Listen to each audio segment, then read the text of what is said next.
Vamos entonces a continuar con nuestro estudio que lo dejamos inconcluso la semana pasada y obviamente va de la mano del tema general que es cómo mantenemos, ¿no?, una vida de adoración, y una de las formas de mantenerla es que estemos delante del Señor para que Él nos transforme. Y Él tiene que ir transformando nuestra visión de conceptos, de situaciones que vivimos día a día. Y hemos estado viendo algunos temas, ¿no? Vimos el amor, el servicio, la muerte, ya el sufrimiento, y ahora hemos estado, ¿cierto?, con el tema de las riquezas, ¿sí? Riquezas terrenales. Y la semana pasada estuvimos viendo ya algunos puntos, vimos cómo eh, es un muy mal enfoque eh, cuando eh, se quiere afirmar que el Señor Jesucristo no fue una persona, o sea, no fue pobre, sino que fue una persona con muchos recursos, ya tratando de tergiversar la palabra para poder apoyar una doctrina que es netamente diabólica, hermanos, ya. Y, y vimos cómo eso es imposible de confirmar y de afirmar bíblicamente, ¿no? Todo lo contrario, lo que nos muestra la palabra es que el Señor Jesucristo renunció a poder vivir desde su nacimiento en un estado de riqueza, en un estado de una solvencia económica total. No fue un pobre mendigo, poco, porque ningún hijo de Dios lo puede ser, porque Dios bendice y cuida a sus hijos, ¿no? Pero siempre en base a la necesidad de cada uno. Así que el Señor Jesucristo, bajo ninguna perspectiva, podemos asumir que fue alguien rico con un tremendo sostenimiento económico. Lo otro que logramos ver también, ¿no?, que hay casos en la Biblia donde sí cristianos pasaron necesidades, hubieron pobres en medio de la iglesia, y pobres en el sentido, volvemos a decirlo, no al punto de que estén mendigando pan, para nada. Pobre significa que no tenían los recursos ya en el sentido tal vez mensual, como diríamos hoy día nosotros, pero sí día a día. ¿Y cómo Dios lo suplía? A través de la generosidad de sus hermanos, porque es así como funciona el cuerpo de Cristo. Vimos los macedonios, vimos la iglesia de Mirna, ya la iglesia de Jerusalén y de Judea en los tiempos de necesidad, cuando hubo la hambre, que fue la razón de que en el Nuevo Testamento se menciona una ofrenda para los santos, ¿no?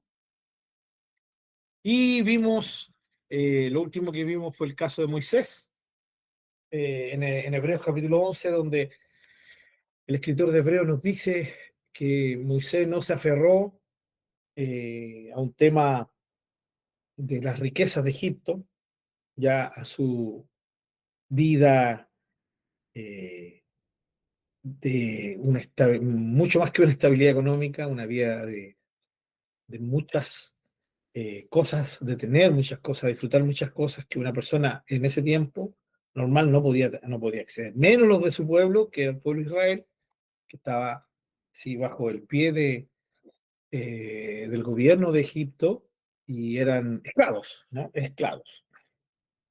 Eh, Hermanos, y ahora vamos a continuar con esta idea. El otro caso que quiero compartir con ustedes es el caso de Pablo, ¿ya? Eh, Hay casos, hermanos, hay casos donde el Señor va a permitir situaciones que sus hijos van a pasar, y una de las razones que yo encuentro en la palabra del Señor es eh, la necesidad que tenemos de aprender de primera mano ciertas situaciones para poder comprender y entender a otros.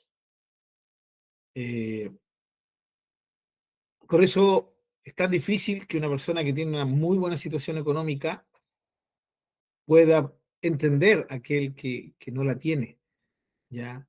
Aquel que ha pasado una necesidad. Y Dios, en algunos casos, no en todos, permite que algunos de sus hijos, especialmente algunos de sus siervos, pasen momentos eh, de, de tensión económica, ¿ya? Tranquilo, hermano, no hay el caso, vuelvo a decir, no es para todos, son casos muy, muy particulares, ¿no?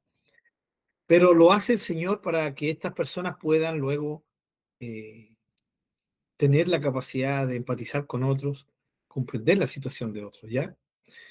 Miren, a modo de acotación, ¿no? A modo de ejemplo, paralelo, no en el sentido económico, pero sí paralelo, ¿ya? Un hermano, eh, lo típico, un hermano que ha tenido muy buena salud, ¿sí? Por diferentes razones uno puede tener buena salud, lo criaron bien, ¿sí? Se alimentó bien, en fin, diferentes razones. Y esta persona siempre enseñaba y amonestaba a los hermanos que estaban enfermos, que tuvieran fe, les falta fe, ¿cierto? Usted tiene que buscar más del Señor. Y siempre había como una crítica, ¿no? A los hermanos que se enfermaban, ¿ya? Y un día este hermano se enferma, sí, le viene una enfermedad de la nada, lo tira a la cama, hospitalizado, no solamente unos días, pasaron unos meses, luego salió del hospital y aún no seguía completamente repuesto y la reposición de la enfermedad le duró algunos años. Entonces se le vino todo encima. Y claro, él en la primera instancia era un reclamo al Señor de por qué Dios los había tocado, ¿no? Pero después cuando él ya pasa todo, ya está estable, él cambió su perspectiva completamente. Nunca más volvió a juzgar a un hermano que estaba enfermo, nunca más volvió a predicar, ¿cierto? Esa fe que impide que seamos tocados en algún momento por alguna enfermedad. El hermano se volvió empático, se volvió comprensivo, ¿ya? Pero sobre todo, eso le permitió tener un corazón más amoroso, especialmente a los hermanos que se enfermaban o que estaban necesitados de alguna necesidad física, ¿ya? Yo sé que para muchos tal vez esto sonía raro, o sea, Dios lo enfermó o Dios permitió que se enfermara para eso, ¿por qué no? Puede estar en los propósitos del Señor, ¿ya? Lo que sí sabemos es que, lo hemos dicho, ¿no? Que lo dijimos en el tema del sufrimiento, siempre es el efecto Job, llamémosle así, ¿eh? Siempre después de una tremenda prueba, de un tremendo sufrimiento, siempre hay un crecimiento espiritual, siempre hay un avance espiritual, siempre hay un subir de nivel espiritualmente, siempre, ¿ya? Entonces, esa necesidad eh, produce un efecto de llevarnos más adelante en el Señor. Y vuelvo a decir, sobre todo para nosotros empatizar con las personas que lo sufren, eh, pero también para que la gente que sufre no nos vea ni sienta que nosotros estamos tratando de criticarlos, ¿ya? Porque la respuesta muchas veces, bueno, ¿y usted, hermano, ha pasado necesidad? Sí. Eh, una vez en un funeral, muchos años atrás, había muerto un niñito pequeño y los papás eran cristianos y nos invitaron a hacer un servicio. Y en ese servicio había una tía del niño que había fallecido. Eh, Me tocó compartir la palabra, yo compartí la palabra y después que compartimos la palabra, la tía se acerca a mí. Me dice, ¿usted tiene hijos? Yo le dije, sí, sí tengo dos. ¿Se le ha muerto alguno? No, no se me ha muerto ninguno. Entonces usted no puede venir aquí a decir que usted entiende la situación. Me confrontó y yo le dije, con todo el respeto que usted se merece, yo, si usted se recuerda, en lo que yo expuse, en ningún momento le dije yo, en ningún momento yo dije que entendía la situación. Yo lo que dije fue que nosotros sencillamente estamos orando y compartiendo una palabra de Dios para fortalecer a los papitos que están con un tremendo dolor, ya, y es por eso que estamos acá. Pero yo sería muy necio de mi parte, le dije yo, querer decir que yo lo entiendo, porque como usted bien lo ha dicho, yo no podría entender el dolor, porque yo no he perdido un hijo, ¿ya? Pero sí empatizamos con la familia en el sentido de que creemos que la palabra de Dios trae paz, trae reposo en medio del dolor. Bueno, gracias a Dios ella agachó la cabeza así, pensó, se fue sin decir nada y antes de irme se acercó a mí y me dijo, disculpe, no quise no quise insultar. Y yo le dije, lo entiendo, eso sí que lo puedo entender, le dije yo, en el sentido de que cuando uno habla del dolor, así que no se preocupe, no tengo ningún drama. Pero Señor, te pagarán. Nada. No, gracias a Dios estaba en una buena actitud mi corazón, así que no hubo mayor problema. Pero es verdad lo que ella dijo, ¿no? ¿Cómo poder decir yo lo entiendo a usted si no he experimentado ese tipo de dolor? Lo mismo pasa con el tema económico, hermano, ¿ya? Recuerden, el Señor Jesucristo bajó al nivel más bajo de la humanidad, ¿sí? Eso es lo que nos enseña Filipenses, tomando forma de siervo, forma de esclavo en la palabra literal. Él bajó hasta lo más bajo, ¿no? Eh, y no para entendernos como Dios, porque como Dios ya nos entendía, lo hemos tratado cuando vimos la omnisciencia de Dios, pero quiero reafirmar esto. El Señor tomó el lugar de humano no para entendernos como Dios, porque la omnisciencia de Dios es un conocimiento tan pleno, tan vasto y a la vez tan pleno, que Él no necesitaba hacerse humano para entendernos. Su omnisciencia le es suficiente para entender perfectamente cómo nosotros nos sentimos, lo que palpamos, todo eso. Porque su omnisciencia es un conocimiento pleno, ¿ya? Es la capacidad plena que tiene de entender y conocer todas las cosas.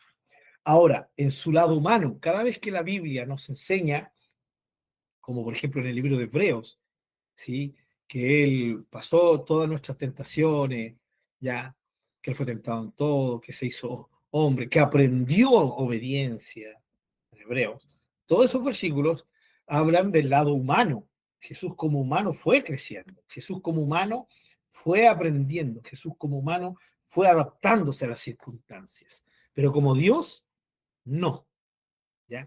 El Padre, el Espíritu Santo no necesitan encarnarse para que nos entiendan, porque su omnisciencia ya es suficiente para comprendernos. Pero fíjense, y aquí está lo maravilloso de todo esto, que el Señor Jesús, ¿por qué lo hace? ¿Por qué se hace humano? Para ser, ¿sí?, un ejemplo para nosotros.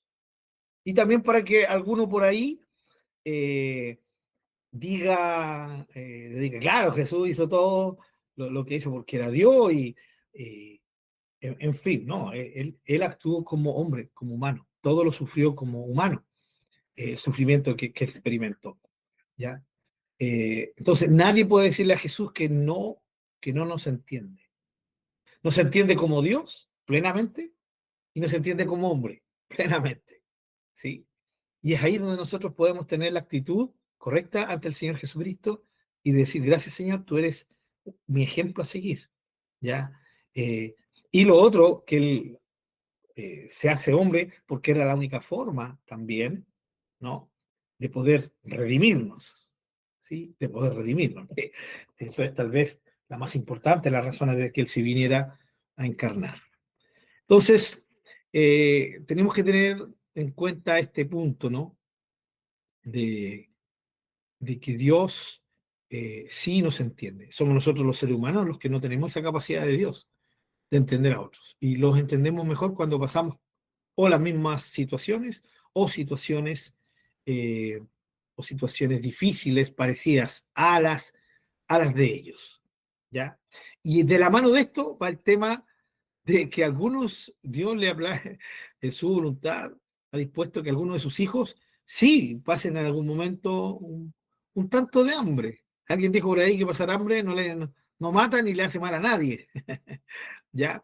Y es el caso de Pablo. Pablo, vamos a ir aquí a la palabra del Señor, donde Pablo usa un lenguaje bien claro y donde demuestra muy bien que el fin en su vida, el fin del trato de Dios en su vida fue, sí, el que él pasara diferentes situaciones, y estas situaciones diferentes y complicadas también cumplieron este fin de que él pudiera ser empático, pudiera ser alguien que comprendiera a sus hermanos, pero sobre todo también para que él tuviera sí, un respaldo en su autoridad moral de poder animar a otros a creer y a confiar en el Señor.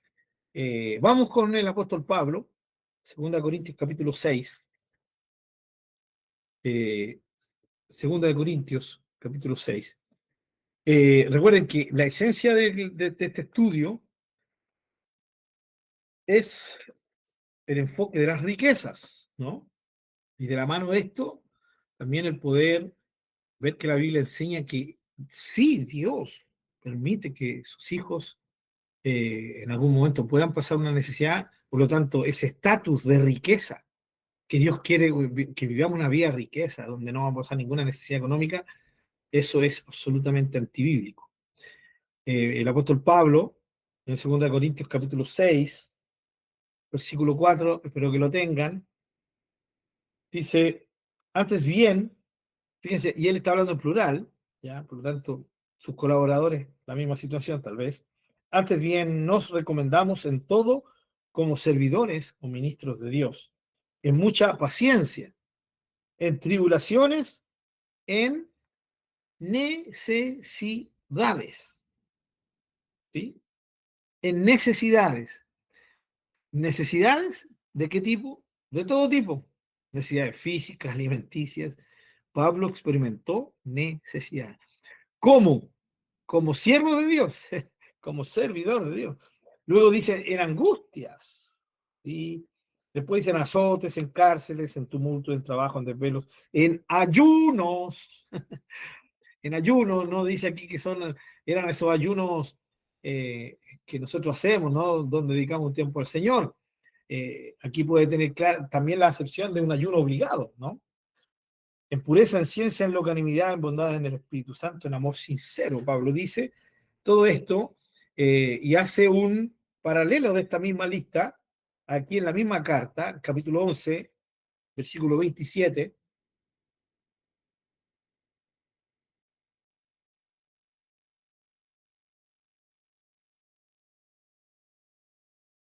Y aquí sí que es más específico con respecto al término necesidad, ¿ya?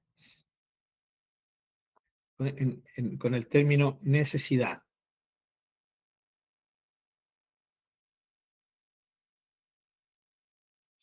Bien, espero que lo tengan ahí en 2 Corintios, capítulo 11, ¿sí? Versículo 27. Dice así, en trabajo y fatiga, en muchos desvelos, en hambre y sed, en muchos ayunos, en frío y en desnudez. ¿Sí? Eh, Note los términos que usa el apóstol Pablo, son interesantes. Leo la versión internacional. He pasado muchos trabajos y fatigas y muchas veces me he quedado sin dormir, he sufrido hambre y sed y muchas veces me he quedado en ayunas. ¿Ven? No es que él haya planificado estos ayunos, sino que se quedó sin desayunar porque no tenía que comer en ese momento, ¿no? No tenía para desayunar. He sufrido frío y desnudez, ¿ya? Y como si fuera poco, cada día pesa sobre mí la preocupación por todas las iglesias. ¿Está Pablo haciendo un reproche aquí? No. Está dando testimonio de que él es un fiel servidor de Jesús. En comparación a los falsos ministros, ¿sí? Que en versículos anteriores, en el mismo capítulo 11, él ha estado, ¿sí? Desenmascarando en comparación a ellos. ¿Ya? Pablo le dice, re fácil, ellos vienen y los despojan a ustedes, ¿eh? Y ustedes felices con ellos. En cambio, yo como ministro de Dios tengo otro currículum diferente al de ellos y aquí comienza y dentro de eso está esto. ¿Ya? En muchos desvelos, o sea, me he quedado, como dice la versión internacional, me he quedado por fuerza mayor, sin dormir, he pasado hambre y sed, ¿ya? Hambre y sed. Eh, y es aquí donde entra la idea del famoso Filipenses 4:13, ¿no? Ustedes conocen ese versículo. Me imagino que se lo saben de memoria, ¿no? Pero antes de ir a Filipenses 4:13, veamos que aparte de haber pasado estas situaciones de hambre, de sed, noten bien, hermanos, esto no fue en todo momento, fueron situaciones muy particulares, de tratos de Dios con ellos, ¿ya? Y eran tratos que ellos, en este caso, que Pablo asumía como parte del sufrir por Cristo, lo hacía por Cristo, así que nadie puede tratar de ponerse en defensa de Pablo y decirle, pucha, el Señor que fue malo con Pablo, si era un siervo de Dios. Pablo nos diría, ¿y qué te metes? ¿Qué te metes con...? Si yo estoy agradecido de haber vivido todo eso, ¿no? No te metas en mi situación. Tú no tienes idea de que para mí eso es un honor haberlo sufrido por Cristo, ¿ya? Pero sí muestra que Pablo no siempre tuvo una situación económica solvente, ¿ya? De hecho, ¿cómo sabemos que no la tuvo? Porque él mismo demuestra, ¿ya?, que él necesitó en algún momento que una iglesia lo apoyara económicamente, que lo sustentara económicamente. Lo interesante es que Pablo no lo pedía, sino que Dios tocaba los corazones y proveía para ellos. Vamos a 2 Corintios, ya que estamos ahí, en el capítulo, el mismo, el capítulo 11, versículos 8 y 9. Aquí está Pablo hablando a los Corintios, ¿no? Y está tratando de convencerlos de que eh, lo que dijo en 1 Corintios capítulo 6, eh, de que él eh, no usaba el, el derecho de que tienen los ministros del Evangelio de vivir del Evangelio, que él no lo usaba. Pero aquí deja claro que él no lo usaba con los corintios, ¿ya? Eh, Vamos a verlo después, ¿ya? Eh, pero sí lo usaba con otras iglesias.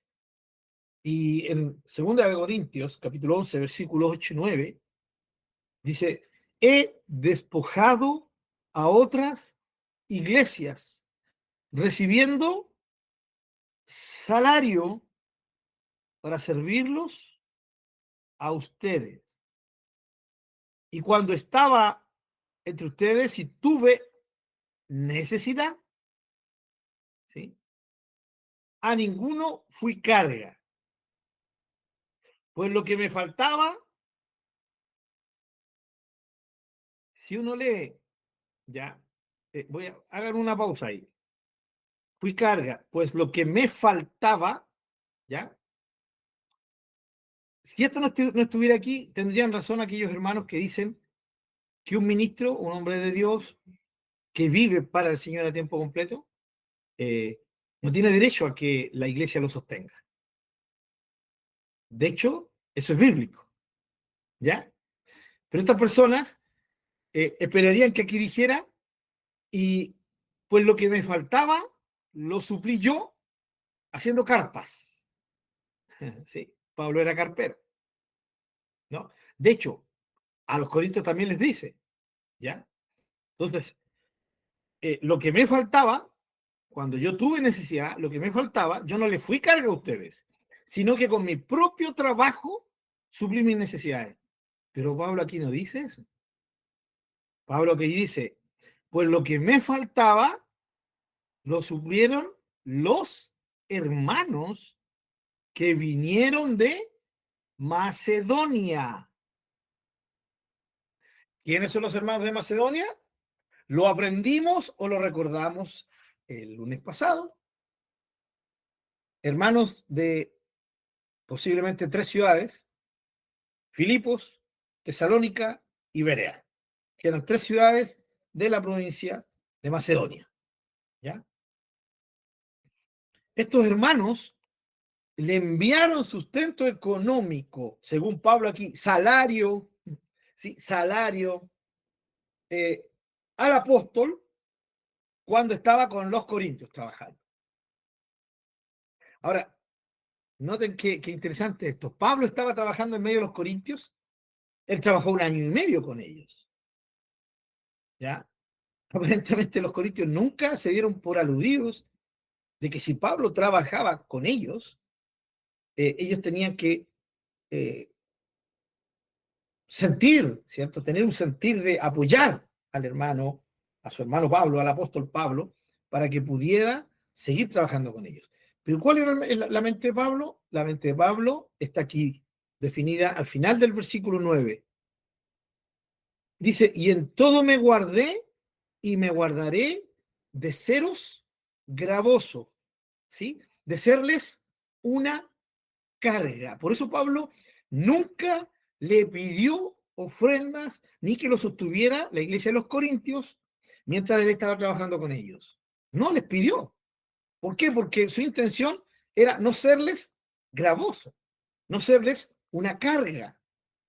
Pero Pablo estaba en ese instante, mientras trabajaba en los Corintios, estaba recibiendo ofrenda y salario de los hermanos de Macedonia. Realmente los hermanos de Macedonia eran muy, muy bonitos, como diríamos hoy en día, ¿no? Muy, muy lindos hermanos. Eh, Déjenme leerlo acá, en la versión internacional, versículo 8, dice, de hecho, despojé a otras iglesias al recibir de ellas ayuda para servirles a ustedes. Cuando estuve entre ustedes y necesité algo, no fui una carga para nadie, o sea, para ustedes, ya que los hermanos que llegaron de Macedonia suplieron mis necesidades. He evitado serles una carga en cualquier sentido y seguiré evitándolo. Ahí está la idea, ¿no? La idea. Eh, segunda, eh, segunda de Corintios 12, versículo 15. Sigue Pablo con la misma idea. Yo, con el mayor placer, gastaré lo mío, y aún yo mismo me gastaré del todo por amor de sus almas, aunque amándolos más, sea amado menos. ¿Ya? Esto lo dice Pablo porque habían conflictos entre él y la iglesia, ¿no? No toda la iglesia, pero sí un grupo de hermanos, ¿ya? Con el mayor placer me gastaré y gastaré lo mío. O sea, él recibía de los hermanos de Macedonia y él usaba eso ¿para qué? Para poder seguir gastando en servir a los corintios, ¿ya? Y ahora sí vamos a Filipenses, capítulo 4, y vamos a ver el contexto de ese famoso versículo. ¿Se recuerdan qué le dice Pablo a los corintios? Les dice ahí en el capítulo 11, he despojado a otras iglesias recibiendo salario o aporte económico para servirlos a ustedes. Y cuando yo estaba entre ustedes y tuve necesidad, a ninguno fui carga. Por lo que me faltaba lo suplieron los hermanos que vinieron de Macedonia. Y aquí en Filipenses, en la carta a los Filipenses, vemos quiénes fueron los macedonios que comenzaron con esta labor de amor de apoyar a Pablo en sus necesidades. Fíjense, Pablo tenía necesidades, y aquí está hablando de necesidades económicas y todo lo que tiene que ver con lo que lo económico puede y debe suplir, ¿no? Efesios 4:10, perdón, Filipenses 4:10, no Efesios, Filipenses 4:10. En gran manera me gocé en el Señor de que ya al fin han revivido su cuidado de mí. Al parecer, los hermanos macedonios, en este caso los hermanos de Filipos, habían estado enviándole apoyo a Pablo y en algún momento dejaron de hacerlo, pero ahora habían vuelto a hacerlo. Ya han revivido su cuidado de mí, de lo cual también estaban solícitos, pero les faltaba la oportunidad. Pablo conocía el corazón de sus hermanos de Filipos, sabía que estaba la intención, pero ellos no podían. Recuerden que los hermanos de Macedonia no eran hermanos con una tremenda solvencia económica, ¿ya? Se lo dice a los Corintios en su segunda carta, capítulo 8. Versículo 11. Y fíjense, Pablo dice, no lo digo porque tenga escasez. No digo esto de que estoy contento de que hayan vuelto a enviarme para mi sustento, ¿ya? Porque yo tenga escasez. Pues he aprendido a contentarme, cualquiera que sea mi situación. Sé vivir humildemente y sé tener abundancia. En todo y por todo estoy enseñado, así para estar saciado como para tener hambre. Aquí vuelve a decir Pablo. Son situaciones en las que él ha experimentado, por lo tanto está entrenado en soportar y en experimentar y en sobrellevar esas situaciones. Tener hambre, así para tener abundancia, como para padecer necesidad. Ahora, aquí viene el famoso versículo. Todo lo puedo en Cristo que me fortalece. Hermanos, no está mal, entre comillas, espiritualizar este versículo. Porque es verdad, el Señor espiritualmente también, Él nos fortalece espiritualmente, ¿cierto? Todo lo puedo en Cristo que Él me fortalece en todo. Pero aquí Pablo está hablando de lo económico. Ese es el contexto. Todo lo puedo en Cristo que me fortalece. Él me fortalece. ¿Para qué? Para vivir situaciones extremas. Para pasar hambre y para tener abundancia. ¿Sí? Para padecer necesidad, ¿ya? Como por si en algún momento puedo estar comiendo más rico que otros, ¿sí? Mejor que otros, ¿ya? Saciado con hambre, padeciendo necesidad, teniendo abundancia, los contrastes. Todo, no importa eso, Pablo dice, no importa eso, porque no importa la situación, yo he aprendido a depender de Cristo, porque sé que Cristo me fortalece en cualquier situación. Esa es la idea de Filipenses 4:13. Entonces, es una palabra en el contexto de necesidad económica. Y Pablo aquí vuelve a confirmar que él sí pasó necesidades. Pero aquí está lo maravilloso que decíamos al principio y lo hablamos la semana pasada. El apóstol sabe que si él pasa necesidad, Dios va a suplir esa necesidad. Sabe que el Señor lo fortalece para pasar las situaciones.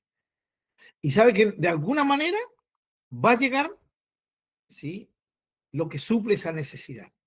Y lo glorioso de esto es que Dios usa a sus hijos. Eso es lo que dijimos hace un ratito atrás. Y Dios usó a los hermanos macedonios, en este caso los filipenses, para que le enviaran al apóstol Pablo para su sustento. Esa es la verdad de esto, hermanos, con respecto a esto, ¿ya? Versículo 15, perdón, 14. Sin embargo, bien hicieron en participar conmigo en mi tribulación. Y saben también ustedes, filipenses, que al principio de la predicación del Evangelio, cuando partí de Macedonia, ninguna iglesia participó conmigo en razón de dar y recibir, sino solo ustedes. Pues a una Tesalónica me enviaron una y otra vez para mis necesidades. Vuelve a hablar el término necesidades. ¿Ya? Necesidades. ¿Saben lo más maravilloso de esto? Que el contexto nosotros lo encontramos en Hechos. Es un contexto histórico. Pablo primero llega a Filipos, ¿sí? Establece la iglesia en Filipos. Y luego de Filipos va a Tesalónica. Es ahí el contexto histórico de esto. Significa que la iglesia de Filipos era los cristianos eran tremendamente nuevos en el Señor. No eran personas que tenían instituto bíblico, no eran gente que tenían 2 años de discipulado, no, no tenían estudios los días lunes como nosotros. No, ellos habían estado un corto tiempo siendo enseñados por el apóstol Pablo. Pero, ¿saben? Algo maravilloso que ocurrió en sus corazones fue que dijeron, este hombre lo hemos visto como este hermano, como este apóstol ha servido al Señor y ahora se va a Tesalónica, ¿sí? Y sí, hermano, y tengo un sentir, dijo alguien, ¿no? Como diríamos nosotros los cristianos, tengo un sentir del Señor, sí, hermano, ¿cuál es tu sentir? Tengo un sentir fuerte en mi corazón de ofrendar, de dar, de enviarle sustento, apoyo a nuestro hermano Pablo, que nuestro hermano Pablo, oye hermano, cuidado con el nombre Pablo, ya lamentablemente, lamentablemente alcanza el nombre, no vayan a, no vayan a interpretar que estoy tirando mensajes subliminales, por favor, ya, no, eh, el Señor me es testigo, ya, salud por eso, hermano. De repente me escuché diciendo mucho mi nombre y dije, chupa. No, hermano, para nada. Estamos viendo al apóstol, recuerden que estamos hablando de la palabra del Señor. Entonces, los hermanos de Filipos tienen este sentido. Dice el apóstol Pablo. Mejor voy a ponerle al tiro el, el, el nombre, o sea, el título antes para que no se malinterprete. El apóstol se fue y acá lo vimos trabajando a tiempo completo. Ya algún hermano le había dicho, yo le invité a tomar tecito y él estuvo muy contento y agradeció al Señor por eso. Y se nota que el hombre no vive de Dios, ¿no? Y así que tengo un sentir profundo en mi corazón de enviarle una ofrenda. Y los otros hermanos dijeron, oh hermano, yo estaba en el mismo sentir, gloria a Dios, aleluya, ¿cierto?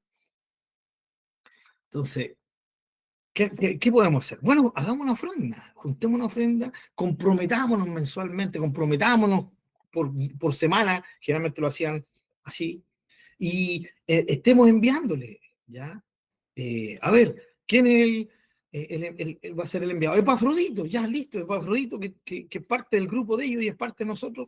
Hermano Epafrodito, cuando vengas a vernos y cuando vayas a ver al hermano Pablo, al apóstol Pablo, envíale esta ofrenda. Entonces Pablo se había ido a Tesalónica y él estaba sirviendo al Señor. Y lo más probable es que en algún momento, porque eso es lo que él quiere decir, estaba en necesidad. Y más en algún momento él dijo, Señor, no tengo para comer. ¿Sí? Y no quiero ser gravoso a estos nuevos hermanos, ¿ya? Pero confío en que tú me vas a dar. Pero fíjense el énfasis que quiero hacer. Es que él sí tuvo necesidad, ¿no? Pablo no era el ricachón, ¿sí? Que tenía una cuenta bancaria y que él iba evangelizando y no había ningún problema, sacaba su tarjeta, ¡pum!, la metía al red bank, sacaba plata para todas sus necesidades. No tenía una iglesia que le daba cobertura mandándole mensualmente para sus gastos. No. Y en esa situación Pablo pasó necesidad, hambre, como él dijo, sed, sí, necesidad.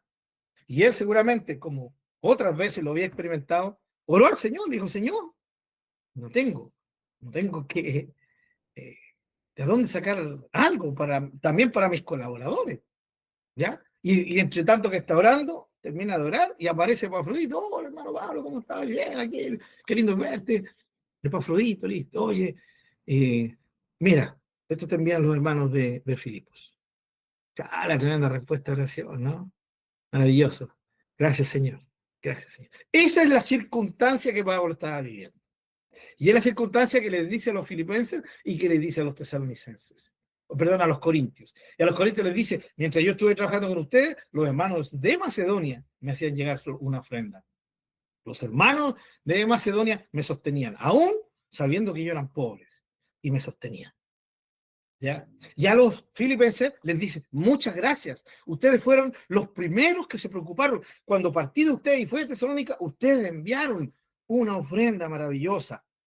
Y el versículo 17 dice, no es que busque dádivas, no es que yo esté buscando ofrendas, sino que busco fruto que abunde en vuestra cuenta, fruto espiritual, porque eso creo que lo vimos en el tema de las ofrendas económicas. Son un medio de adorar también al Señor y son una ofrenda espiritual, ¿ya? Y el versículo 18 dice, pero todo lo he recibido y tengo abundancia, estoy lleno, habiendo recibido de Epafrodito lo que enviaron, olor fragante, sacrificio acepto, agradable a Dios, ¿sí? A Dios. Porque al final es Dios quien recibe gloria en todas estas situaciones, ¿sí? Eh, Así que, hermanos queridos, el apóstol Pablo sí pasó necesidades. Él mismo lo dice, pasó hambre y pasó sed. Tuvo desvelos, hermanos. Por lo tanto, Pablo no era el prototipo cristiano que se enseña hoy en día, ¿sí?, en esta falsa doctrina de la prosperidad, de que los cristianos tenemos que ser ricos, tenemos que tener una muy buena situación económica, muy estable, muy recontraestable, ¿ya? No, eso no es para nada. Ahora, sé que alguien dirá, pero es que eso lo vivió en ciertas ocasiones, porque aquí Pablo también dice que también tuvo abundancia, sin ningún problema, si eso es verdad. Pero lo que Pablo está diciendo es que su vida variaba en abundancia en algunos momentos y en otras necesidad. Abundancia, necesidad. Él no tenía una estabilidad económica. No la tenía. ¿Y por qué no la tenía? Porque era la voluntad de Dios. Y segundo, porque él no la necesitaba, había aprendido a estar en este vaivén, en este juego de abundancia y necesidad, ¿ya? Por lo tanto, si tenía, gloria a Dios. Si no tenía, gloria a Dios. Si tenía, bien, bendecía a otros y él podía disfrutar. Si no tenía, confiaba en el Señor y el Señor proveía para sus necesidades. ¿Ya? Sus necesidades. Bien. Así que Pablo es otro ejemplo de un hombre de Dios, ¿sí? De un hombre de Dios que no tenía una estabilidad económica firme siempre, ¿ya? Eh, Era un caso, ¿no? No estoy diciendo, hermano, que a alguno de nosotros va a pasar esto, porque esto Dios sabe con quién lo hace, a quién se lo experimenta, se lo hace experimentar, y en este caso es el caso del apóstol Pablo, ¿ya? Eh, y esa provisión maravillosa es algo que uno aprende cuando tiene necesidad, hermano, porque si yo no paso una necesidad, nunca voy a ver a Dios obrar en mi vida, nunca. Si yo no tengo un momento en que le diga, Señor, eh, a ver, lo digo del otro lado, voy a dar vuelta a la idea, ¿ya? En los momentos de más necesidad de mi vida es donde yo he visto a Dios más claramente actuar en mi vida, ¿ya? Esa es la verdad. Pero si yo no hubiera tenido nunca una necesidad, si yo hubiese sido un hijo de Dios que el Señor me hace vivir en una burbuja donde nada me toca, donde nada me hace sufrir, donde nada me presiona, yo voy a estar viviendo una vida común. Para mí va a ser lo más normal no sufrir y nunca voy a ver a Dios actuar. Por eso Dios también permite que haya momentos de necesidad, porque ahí es donde Dios nos muestra su gran poder, su gran amor manifestado para nosotros. ¿Sí? Continuamos, hermanos. Eh, Veamos algunos ejemplos, ¿ya? De cómo las riquezas o la solvencia económica, ¿sí? No era algo que caracterizaba a los creyentes. Hechos, ¿se recuerdan de Hechos? Igual lo vamos a leer, ¿les parece? Sé que se acuerdan, pero siempre es bueno leerlo. Hechos 2,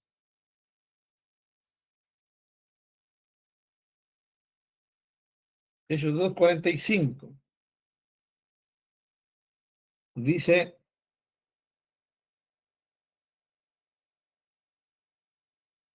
y vendían sus propiedades y sus bienes y lo repartían a todos según la necesidad de cada uno. ¿Sí? Esto era la iglesia en la iglesia primera, hermanos. La iglesia del gran avivamiento, del primer gran avivamiento que hubo. Hermanos, no adquirían más bienes, se deshacían de ellos. Es, es opuesto a lo que hoy día quieren enseñarnos estos falsos maestros. El cristiano va a tender a deshacerse de sus bienes, más que a conseguirlos y a acumularlos y acumularlos y acumularlos. ¿Ya? Ahora, ellos no se deshacían porque eran, como alguien diría chilenamente, botaratas. Lo hacían por necesidad de sus hermanos. Y la pregunta, hermanos, ¿ha habido un momento en la historia de toda iglesia en que nunca ha habido necesidad en alguien? Siempre hay necesitados. Siempre hay necesitados. Si lo que pasa es que los cristianos nos ponemos igual que los caballitos, ¿cómo le llaman esas cositas? Orejeras. Esas cositas que se ponen en los ojos, ¿no? Entonces miramos para adelante y no miramos para el lado. No estamos acostumbrados a mirar al lado. Y eso es un problema grave. Porque el Señor nos llama a mirar para el lado, ver la necesidad, buscar la necesidad de nuestros hermanos, en la gente que no tiene, y poder ser portadores de bendición para ellos. Bendición con la palabra de Dios, pero también bendición para suplir las necesidades de ellos. Pero los cristianos hoy en día miran para adelante, ¿sí? Y más encima que tienen orejeras, lo que tienen delante es un espejo, más encima. Así que lo único que ven es a ellos mismos. Esa es la verdad. Y con esto hay que ser muy cuidadosos, hermanos queridos. Porque nosotros tenemos que ser sensibles a eso, justamente a la necesidad, ¿ya? A la necesidad que tiene el prójimo, ¿ya? Volvemos a decir, en esta iglesia primera, no estaban preocupados de adquirir más cosas, no, todo lo contrario, su corazón tan tratado por el Señor, se enfocaban en deshacerse las cosas con el fin de suplir las necesidades de sus hermanos, ¿ya? Déjenme leerles aquí eh, en Hechos 2:45, que lo acabamos de leer en, en una versión diferente. La NBI dice: vendían sus propiedades y posesiones, compartían sus bienes entre sí según la necesidad de cada uno, ¿ya? Eh, Clarita la idea, muy, muy clara la idea, ¿ya? En el capítulo 2:45, la versión Dios habla hoy, dice: vendían sus propiedades y todo lo que tenían y repartían el dinero según la necesidad de cada uno, ¿ya? Según la necesidad de cada uno. Entonces, ellos vendían todo lo que tenían. Ahora, obviamente, eh, significaba que lo hacían en pro de la necesidad de los que les rodeaban. Yo una vez escuché o leí, no recuerdo. Bienvenida, hermana Laurita. Miren qué lindo es verla. Eh, una vez yo no me recuerdo si escuché o leí, ¿sí? Que decían que por esto, porque los primeros cristianos se pusieron a vender todo, después cuando llegó el hambre a Judea, los azotó tan fuerte. O sea, en otras palabras, la deducción de esta persona, no recuerdo si hermano o hermana, ¿ya?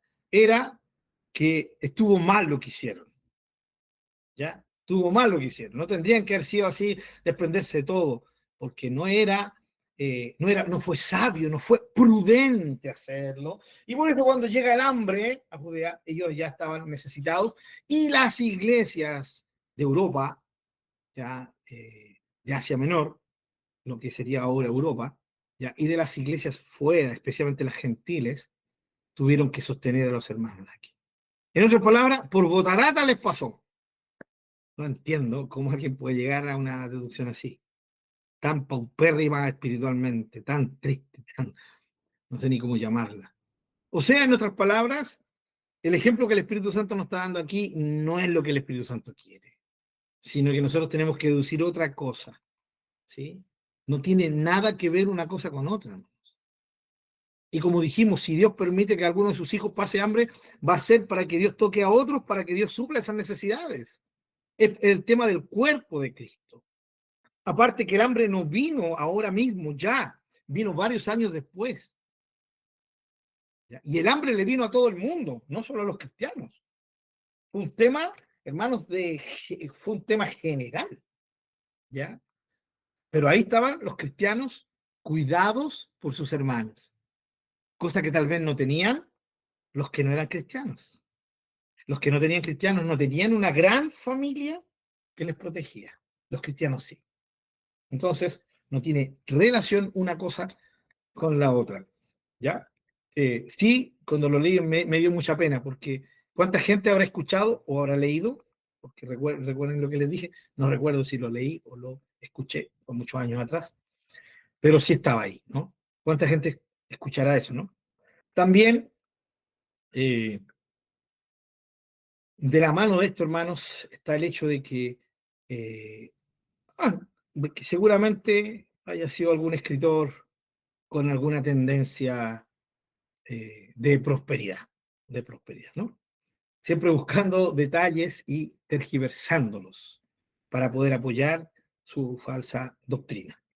Bien, eh, de la mano de esto, hermanos, vayamos a algunas citas. Miren, vamos a ver, a ir leyendo citas en que, por lo menos la Reina Valera, no vamos a enfocar en la Reina Valera, en las otras versiones también es la idea misma, es la misma idea, pero el término riqueza o riquezas, ¿ya? No vamos a ir al Antiguo Testamento, y aquí quiero dejar muy claro esto, hermano, porque el Antiguo Testamento, y esa es otra cosa, que se diferencia la realidad del pueblo de Israel del Antiguo Testamento con la realidad del pueblo de Dios del Nuevo Testamento, es que los enfoques cambian.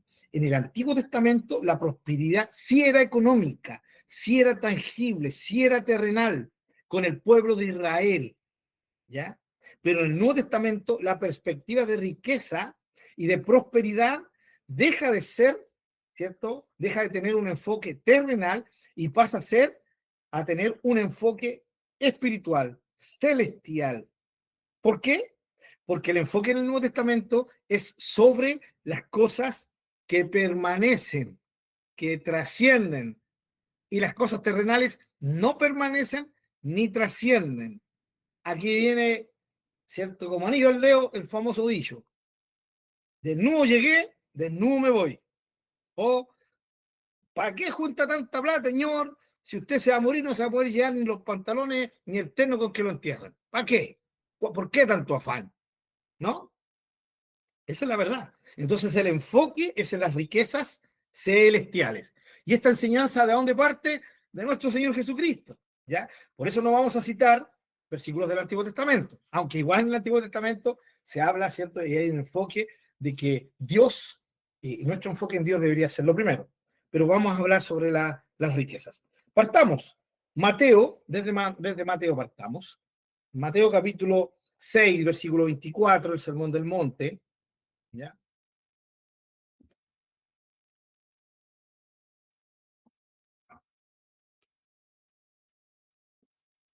Mateo 6, 24,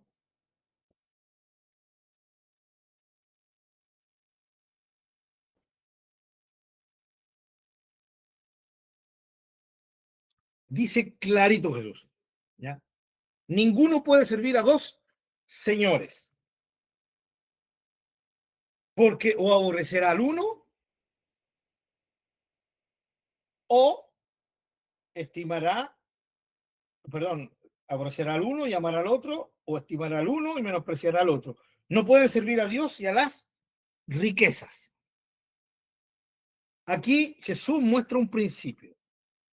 Hay una incompatibilidad entre Dios y las riquezas. Ahora, quiero dejar claro, aquí no está diciendo que las riquezas sean malas, ¿sí? Aquí no está diciendo que las riquezas sean malas. Eso es verdad. ¿Cuál es el problema? Es a quién sirvo. ¿A quién sirvo? ¿Quién me sostiene? ¿Dónde está el enfoque de mi corazón? ¿Sí? ¿Para quién vivo? Porque eso es servir en este contexto. Es tener a un Señor sobre uno. ¿A quién le sirvo? Entonces, la riqueza en sí no es mala, pero el corazón del hombre tiende a enfocarse en ella y la convierte en un Dios. Por eso lo vamos a ver más adelante. Pablo habla que la codicia o la avaricia es idolatría. ¿Ya? Idolatría. Entonces, aquí está el peligro de las riquezas. El peligro de las riquezas. El peligro de las riquezas es que se pueden, por el corazón caído del ser humano, rápidamente se pueden volver un verdadero ídolo. Yo no puedo honrar a Dios y a las riquezas. Y aquí es donde obviamente más de alguien, no nosotros, tal vez otras personas dirían, ¿ya? Entonces, es compatible, ¿ya? Que yo le pida al Señor ser rico, ¿ya? Bueno, vamos a ver más adelante, ¿sí? Que la idea de la riqueza en el Nuevo Testamento siempre están enfocadas en las riquezas espirituales y no en las riquezas terrenales. Y el otro problema es que cuando yo digo y llego a esa conclusión, sencillamente estoy ignorando mi naturaleza caída. Y estoy jugando con fuego cuando quiero ser rico.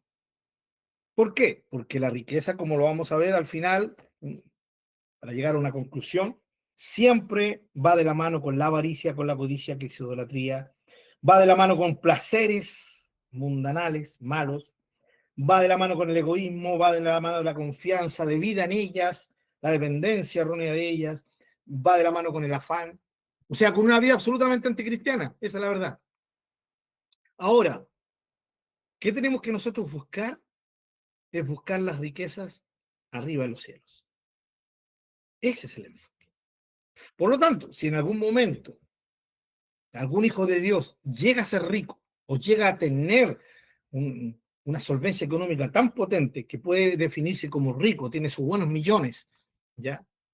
Por trabajar o porque recibe una herencia, ¿ya? O por diferentes razones, se lo heredaron, ¿no? En fin, eh, en eso no hay problema.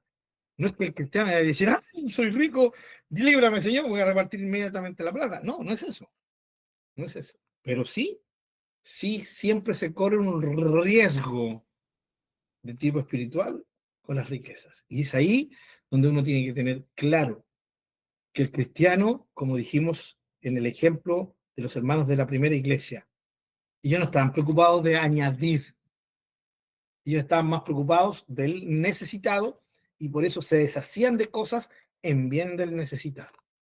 ¿Ya? Eh, por eso, versículos anteriores, justamente el Señor Jesucristo, enseñando, dice el versículo 19, no te hagas tesoro en la tierra, no juntas riqueza en la tierra, donde la polilla y el orín corrompen, y donde ladrones minan y hurtan, sino hazte tesoro en el cielo, donde ni la polilla ni el orín corrompen, y donde ladrones no minan ni hurtan. Porque donde esté vuestro corazón, perdón, donde esté vuestro tesoro, sus riquezas, allí estará también su corazón. Por eso luego el Señor dice, no se puede servir a Dios y a las riquezas. Por lo tanto, el hombre que sirve a Dios, que tiene riqueza y sirve a Dios, nunca va a estar aferrado a sus riquezas, jamás. Porque si un hombre es rico y está aferrado a sus riquezas, significa que no honra a Dios. Ese es el punto crucial en esto. ¿Ya? Bien, Mateo 6:24. Vamos, Marcos capítulo 10.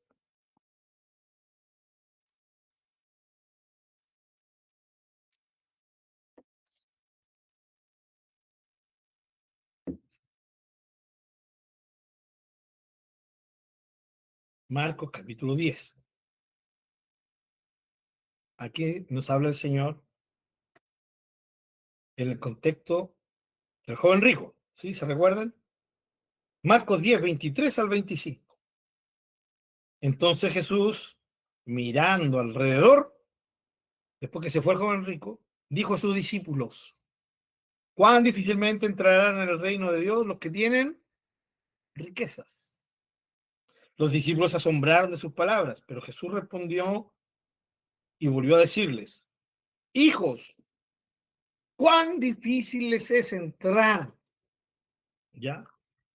Los dos están en signo de exclamación. La idea es que es un énfasis.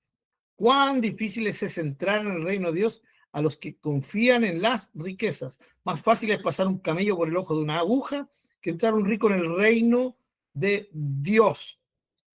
Cuán difícil. ¿Sí? No dice imposible. Aquí en Marcos. ¿Ya? Pero dice que hay un problema cuando la gente tiene riquezas. Y el joven rico es el mejor ejemplo. Es el mejor ejemplo. Ahora, en la historia cristiana ha arrojado historias maravillosas de personas, de cristianos, de creyentes que sí tenían una muy buena estabilidad económica, eran ricos y dejaron todas sus riquezas por seguir al Señor Jesucristo. ¿Ya? Eso es algo posible, pero ahí Dios trata con cada uno de la forma que Él quiere, porque hay ricos también, gente que tiene muy buena situación económica, que son hijos de Dios, tienen unas empresas prósperas, y Dios no les pide que lo vendan todo, pero sí Dios les pide lo básico de todo cristiano, que sean dadivosos, generosos, que den libremente, con liberalidad, con un corazón completamente desprendido. Y así ellos pueden ir bendiciendo a otros, y Dios les va añadiendo, ¿cierto? Y va cuidando ese bienestar económico que tienen, esa solvencia económica para que sigan bendiciendo. O sea, Dios los usa como verdaderas fuentes de provisión para otros. ¿Ya? Pero recuerden que no solo los ricos o solo los que tienen buena situación económica, una muy buena solvencia económica, son los que pueden ofrendar y ayudar a otros. El caso más maravilloso están los macedonios. los que no tenemos tanto dinero, los que no nos podemos decir si no son los ricos espirituales, también podemos ayudar y bendecir a otros, ¿ya? Como el caso de los macedonios. Bien, veamos la parábola del sembrador. Mateo 13, veamos la variante en los 13 evangelios. Mateo 13, Jesús explicando la parábola del sembrador. Mateo 13, 22.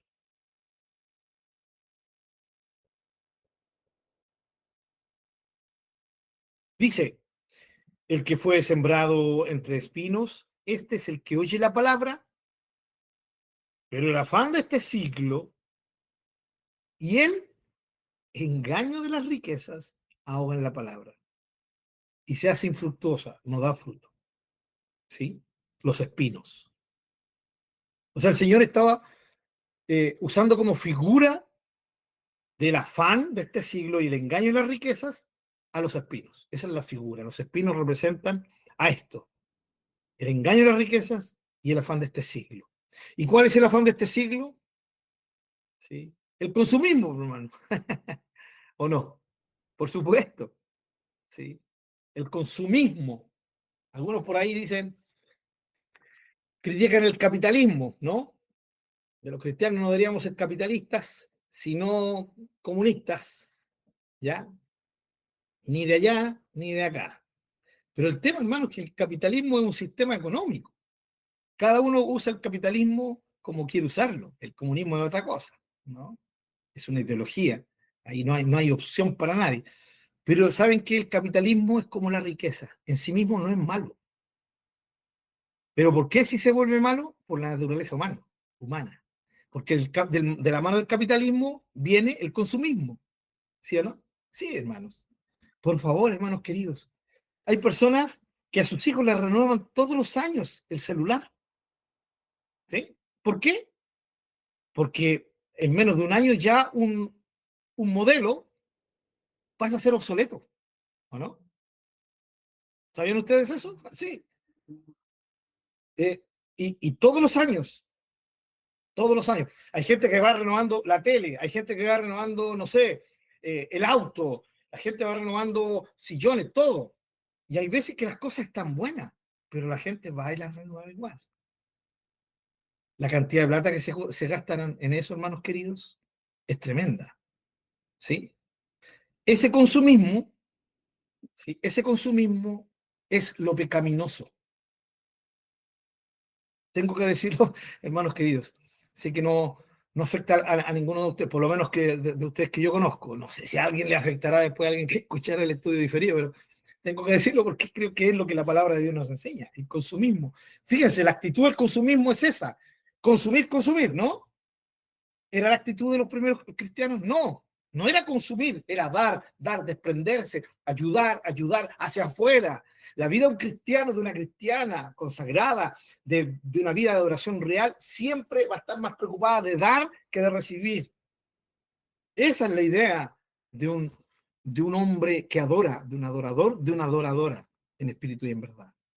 Porque ha cambiado su mentalidad del Señor y le ha hecho entender que las riquezas solo sirven para bendecir a otros, pero jamás para acumular y acumular. Y el consumismo nos hace, venga. Hermanos queridos, y saben, una de las cosas más terribles de la Navidad no es tanto el tema de si el día o no el día, que también es importante, yo lo entiendo, somos de los que creemos eso, ¿no?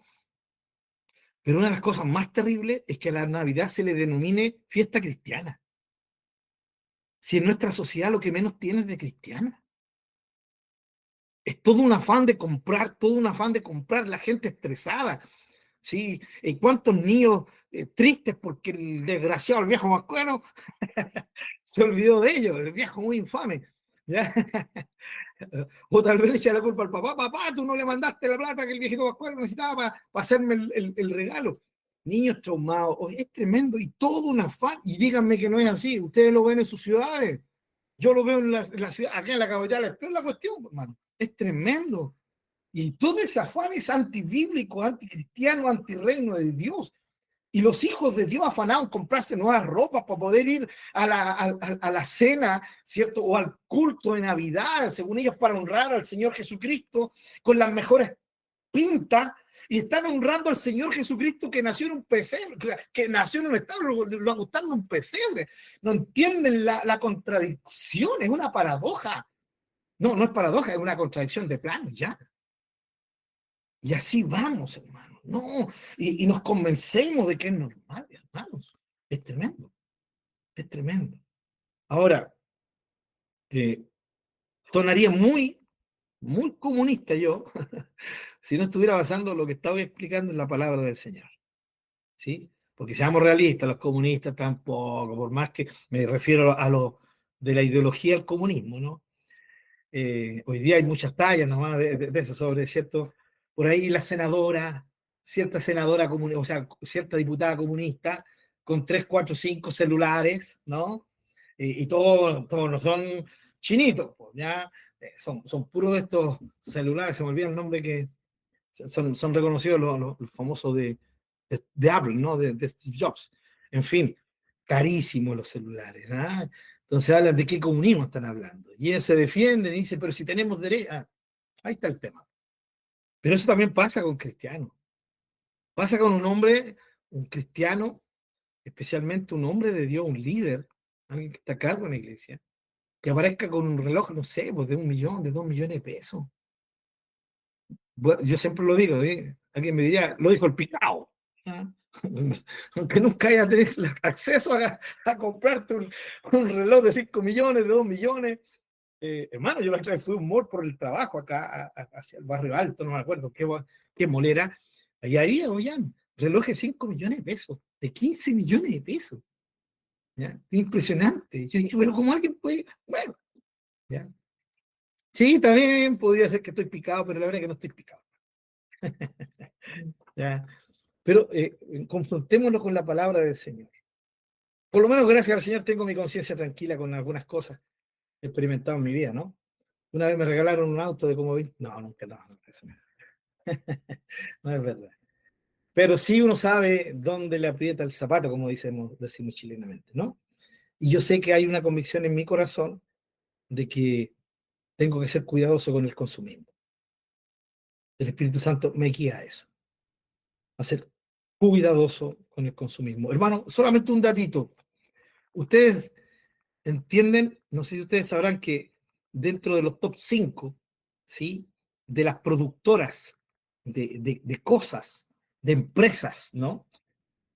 Más contaminantes que hay, no sé si todavía seguirá, leí hace como 3 años atrás, era el tema de la moda, de la ropa.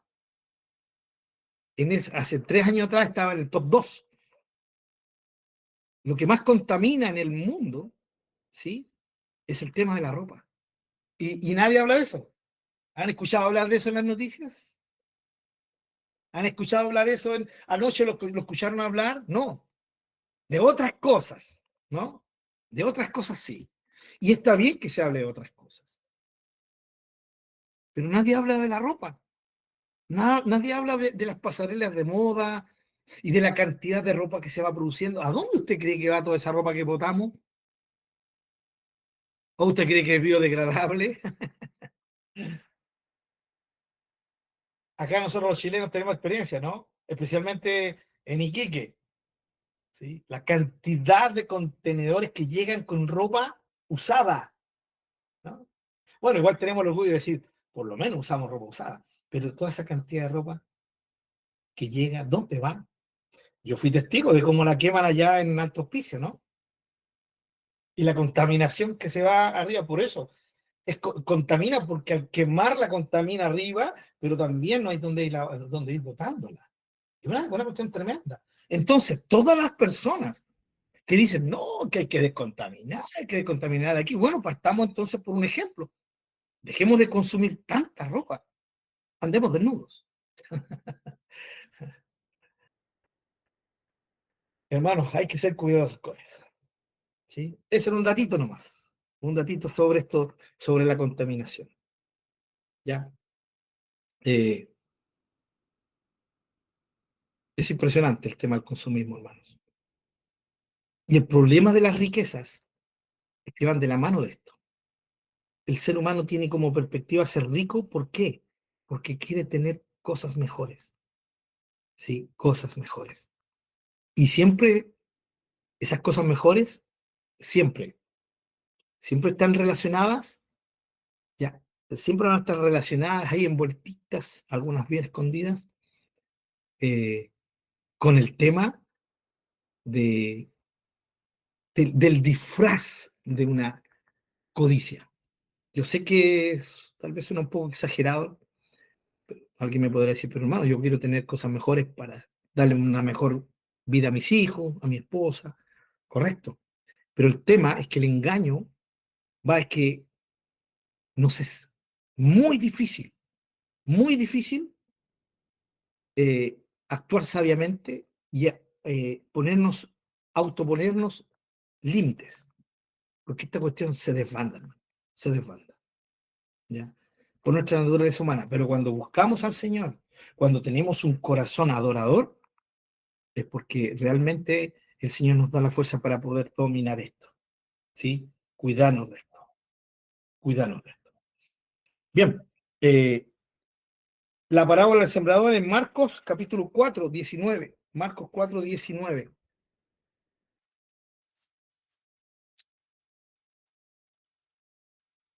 Esta es la variante en Marcos, ¿no?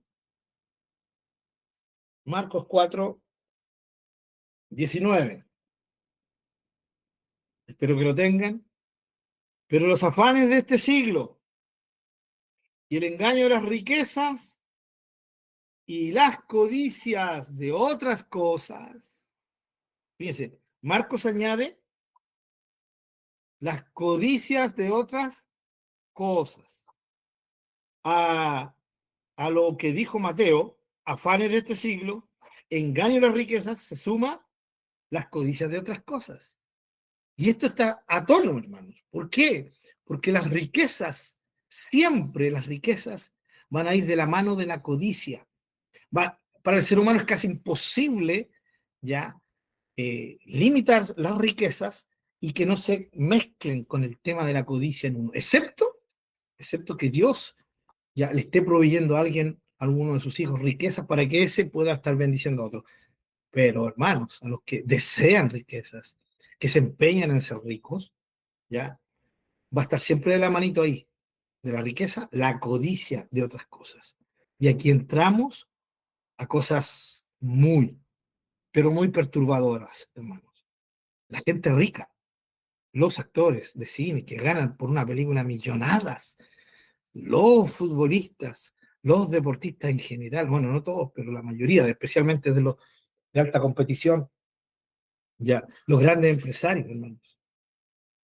No sé si lo compartí con ustedes tiempo atrás, pero es impresionante, es una cosa eh, que rasga el corazón, el informarse de situaciones que viven niños en, en el sudeste asiático, ¿ya? Especialmente en todos los países como Vietnam, Tailandia, Camboya, en India mismo. Es tremendo, hermanos, que hoy día haya tráfico sexual infantil, ¿sí? Es una cuestión atroz. Y eso, nosotros estamos hoy día hablando de aquello y eso está ocurriendo en estos mismos instantes, hermanos, allá. Ahora, ¿quiénes son los que pagan por eso? ¿Usted cree que un trabajador de la población de acá de la construcción de acá de Chile? No, son cosas carísimas. ¿Quiénes lo pagan? Los ricos. Las riquezas van de la mano, de codicias de otras cosas. Como ocupa la Reina Valera en Lucas 8:14. Lucas 8:14. La variante del sembrador de Lucas 8:14.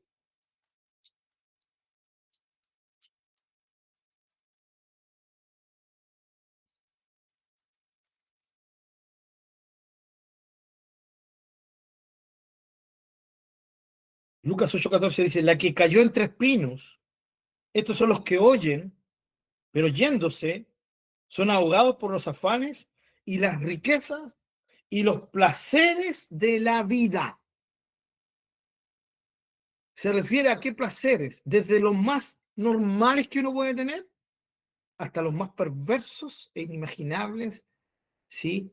Que el ser humano en su naturaleza caída decide experimentar. Y aquí entramos a lo que yo les acabo de decir.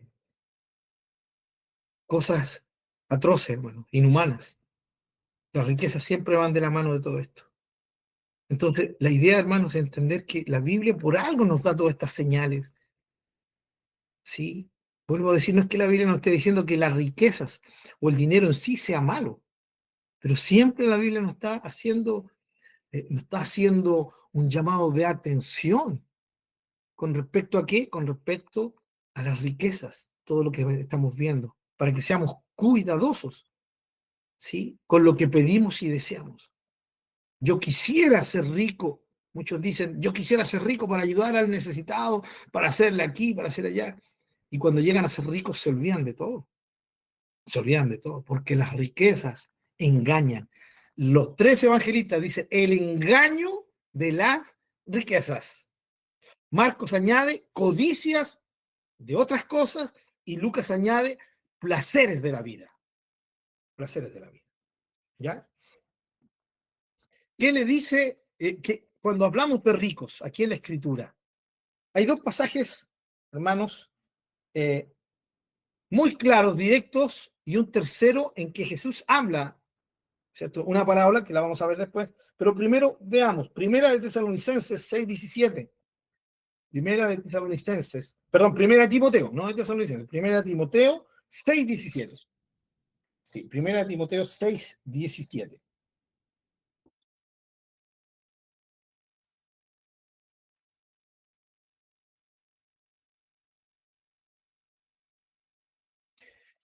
Primera de Timoteo 6:17. ¿Qué dice ahí? A los ricos de este siglo, fíjense cómo es clarito ahí, eh, manda, ¿sí? Significa que lo más probable es que hayan habido personas que se fueron entregando al Señor y que se entregaban y tenían una muy buena situación económica, ¿no? Y cuando dice a los ricos de este siglo, se refiere a los que son ricos terrenalmente, ¿ya? A ellos, Pablo le dice a Timoteo que los exhortes y que les mande diciendo que no sean altivos, ni pongan la esperanza en las riquezas. Esos son los peligros inevitables, ¿ya?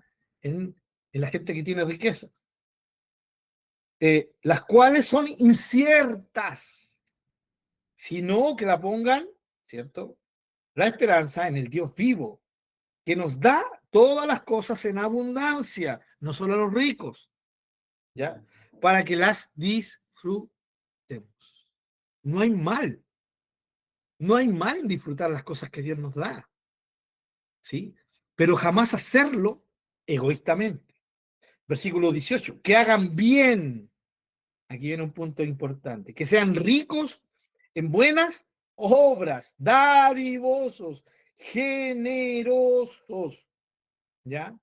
Atesorando para así buen fundamento para lo porvenir, que echen mano de la vida eterna, ¿ya?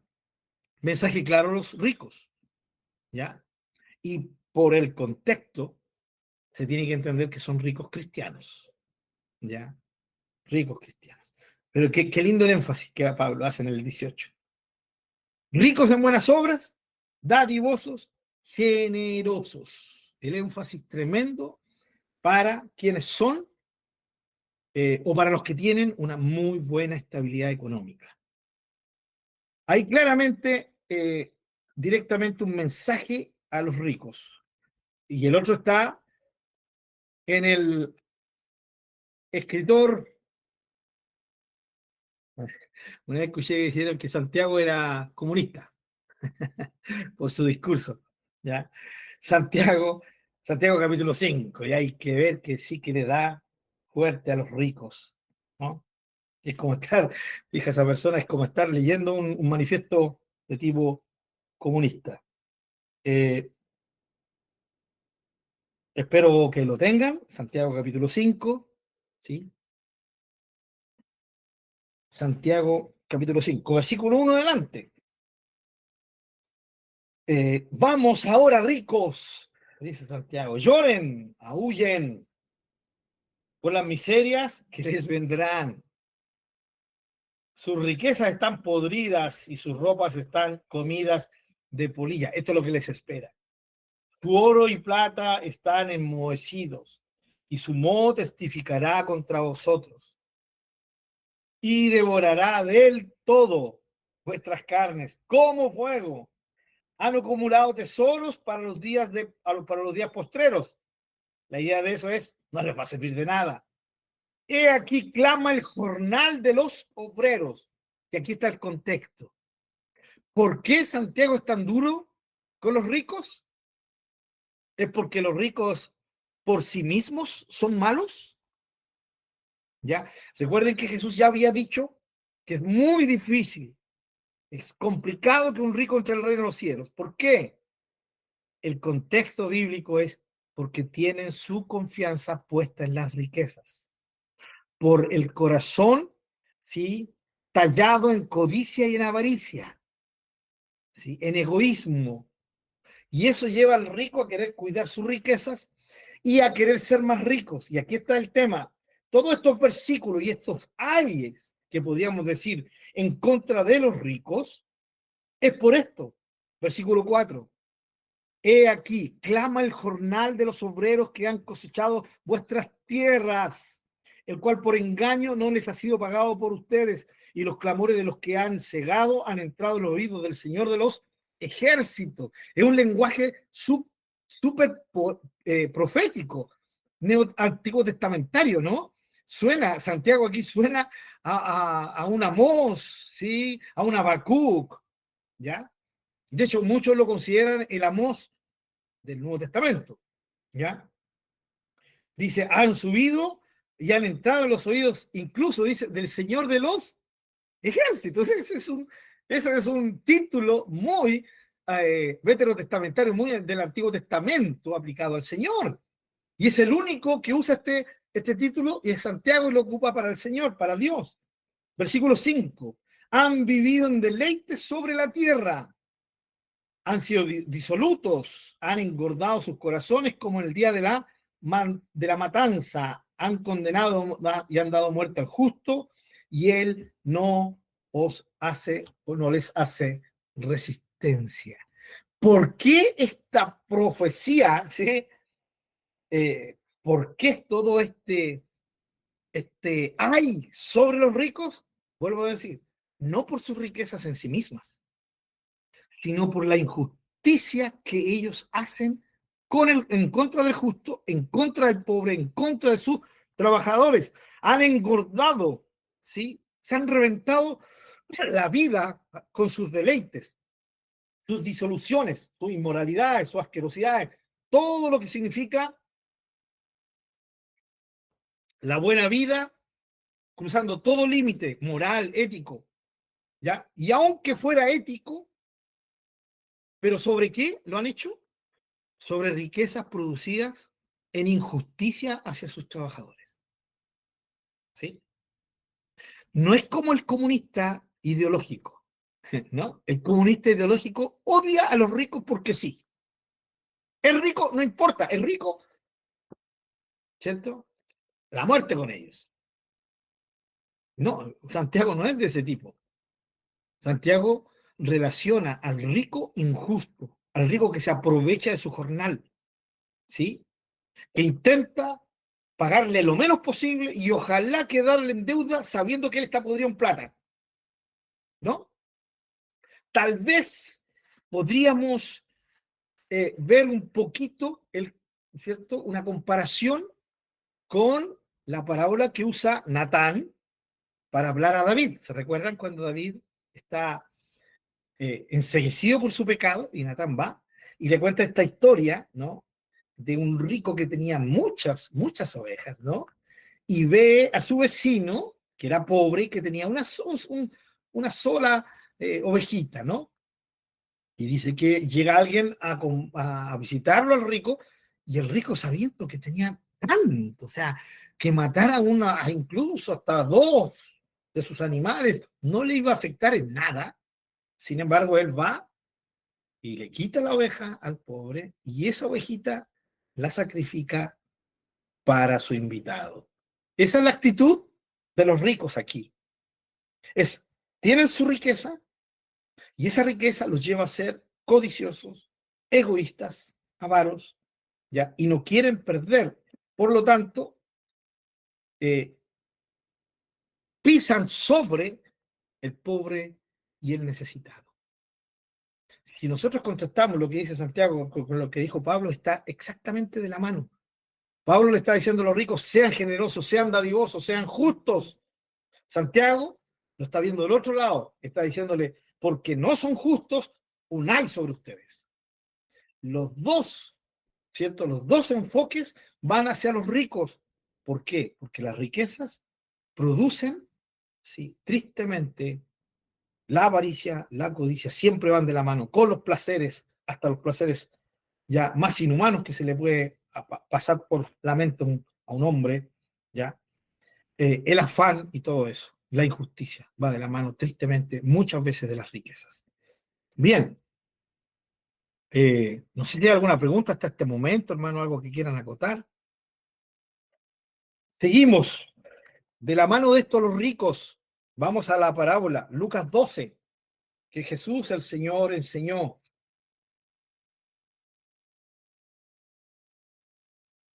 Lucas 12. Famosa y conocida como el rico insensato, ¿no? Todos lo conocemos. Lucas 12, versículo 13 adelante.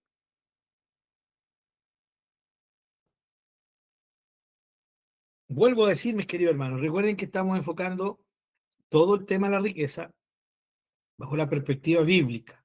Entender las riquezas humanas, terrenales, ¿sí? Bajo una perspectiva bíblica. Lucas 12, versículo 13 dice lo siguiente: le dijo uno de la multitud: maestro, di a mi hermano que parta conmigo la herencia. Él le dijo: hombre, ¿quién me ha puesto sobre ustedes como juez o partidor? Eso se está refiriendo a ese tipo de juez, ¿no? Y les dice: miren, guárdense de toda avaricia, porque la vida del hombre no consiste en la abundancia de los bienes que posee. Aquí hay una sentencia directa, hermano. Jesús no puede ser más directo. La vida del hombre, de la mujer, no consiste en la abundancia de los bienes que posee. Qué tremendo. Y eso es una verdad. Nosotros como hijos de Dios lo experimentamos. ¿Ya? No consiste, no depende de los bienes que tengo en esta vida, mi vida. Porque mi vida depende de Dios, no de las riquezas. Y es ahí cuando esta palabra es como una vacuna en contra del virus, en contra, bueno, en este caso no de un virus, sino de la bacteria, ¿no?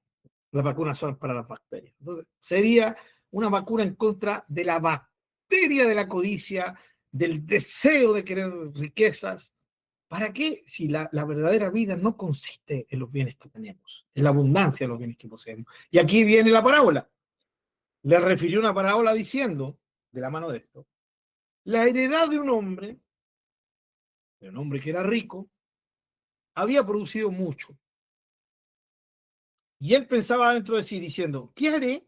Porque no tengo dónde guardar mis frutos. Fíjense la pregunta: ¿qué haré?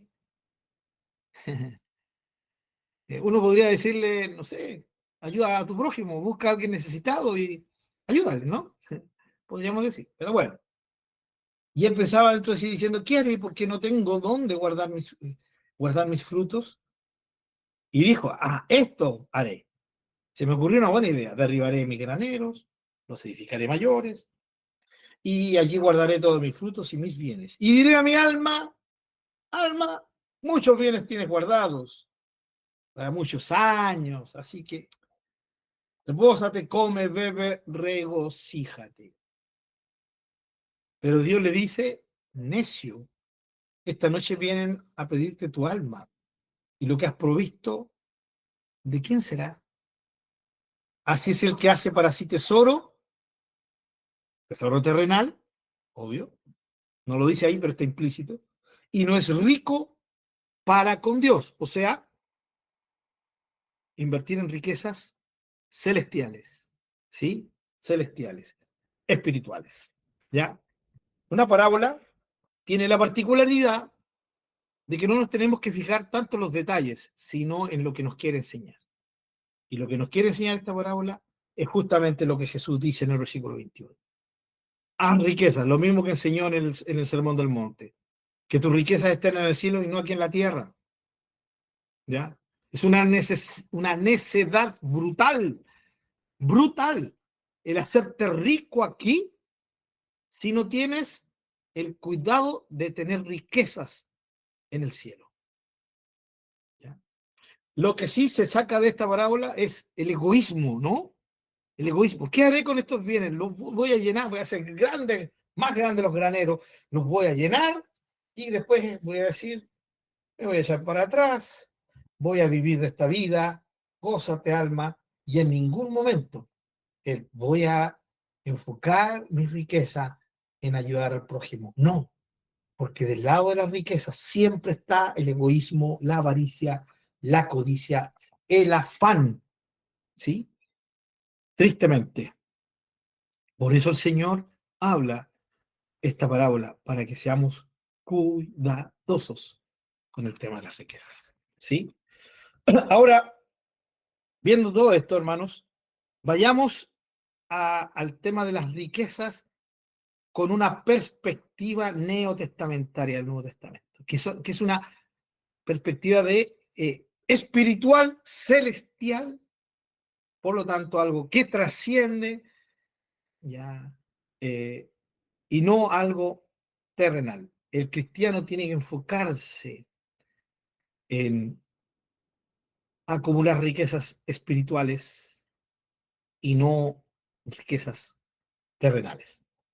Ya leímos Mateo 6, 19 al 21, ¿sí? Jesús fue muy claro. Háganse tesoros en el cielo, no aquí en la tierra, ¿ya?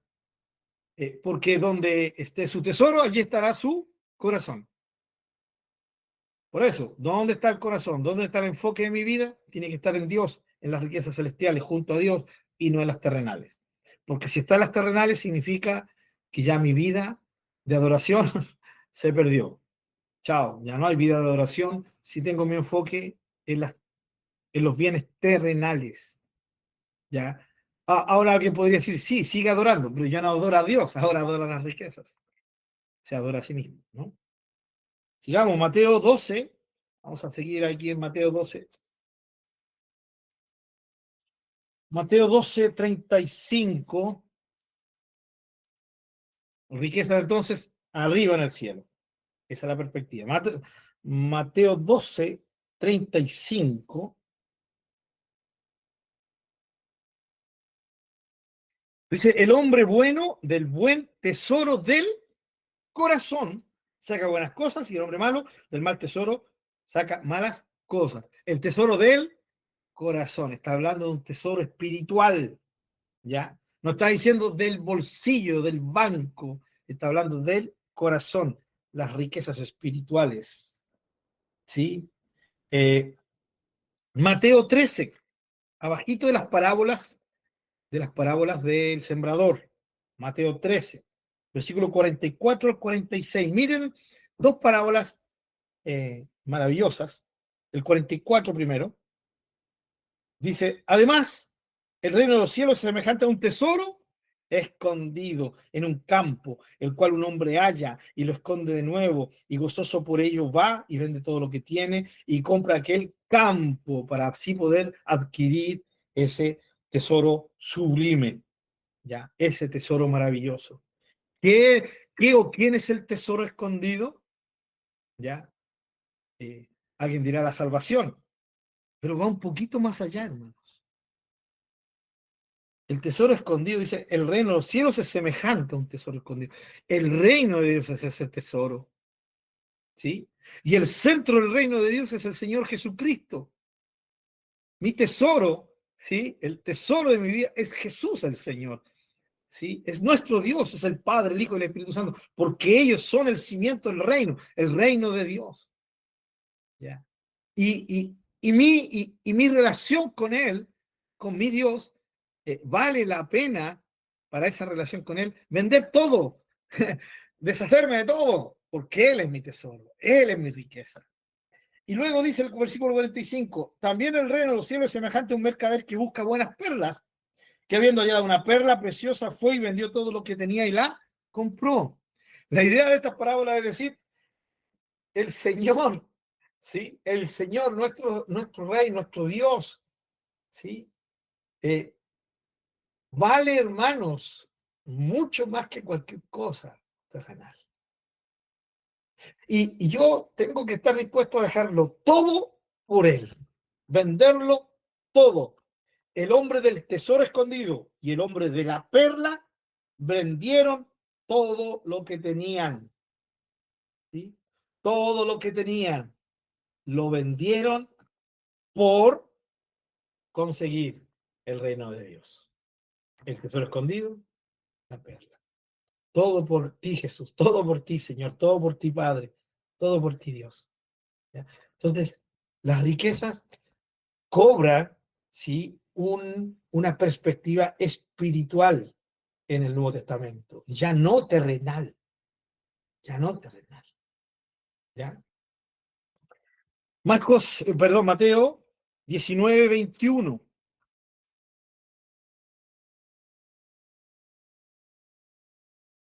¿Qué le dijo el Señor al joven rico?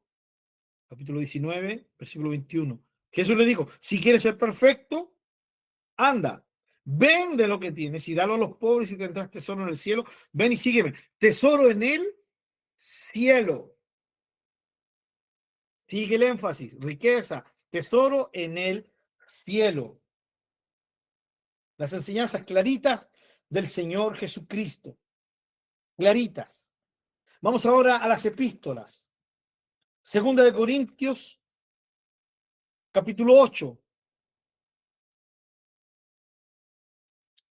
Segunda de Corintios, capítulo 8,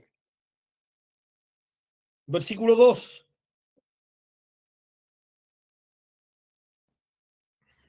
Segunda de Corintios, capítulo 8.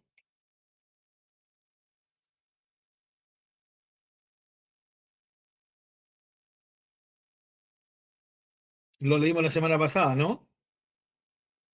En grande prueba de tribulación, la abundancia de su gozo y su profunda pobreza abundaron en riquezas de su generosidad.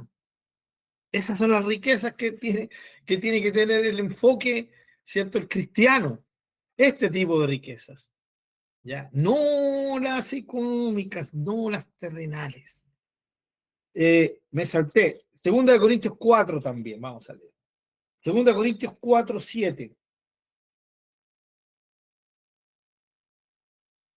Pero tenemos este tesoro en vasos de barro para que la excelencia del poder sea de Dios y no de nosotros. Este tesoro, ¿sí? El tesoro en vasos de barro, el tesoro de Dios en nosotros, ¿ya? Un enfoque espiritual también. Efesios, capítulo 1, ¿sí? Efesios capítulo 1, versículo 18. Alumbrando los ojos de su entendimiento, para que sepan qué. Primero, ¿cuál es la esperanza a quien les ha llamado? Segundo, ¿cuáles las riquezas de la gloria de su herencia en los santos? Y tercero, ¿cuál es la superiormente grandeza de su poder? Pero ¿cuál es la segunda? ¿Sí? Para que sepamos y conozcamos las riquezas de la gloria de su herencia en los santos.